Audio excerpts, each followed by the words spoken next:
Pane chitiko chinoshamisa chinoitika munyika yeZimbabwe chinoonekwa kunzi as we all know kuti ma-leaders pamwe ma-representatives ema-leaders aramba kuuya kuSADC summit zvavari kuuya muno munyika yeZimbabwe vachidhiskasa aiwa nhau iri kuita DRC nekuMozambique.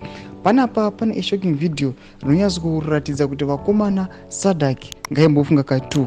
Pane video rayo rikapostwa panapa zvatukono SADC inobuditsa nhau ichicongratulata vakomana vekuMozambique vachinzi vakaita ma-credible elections, but mukaona video rabudzwa panapa munyatsa kuona kuti aiwa SADC inofanira kutomborongonorwa chaiko zvichitanga pacho. Saka mina masvika mudanyigwa panapa munobva subscribe like turn on the bell kuti pina panapa vakomana tanga posta that's video ramuri kuona iro vonyora caption vachiti ordinary summit, why would the heads of state discuss the security situation in the eastern part of DRC?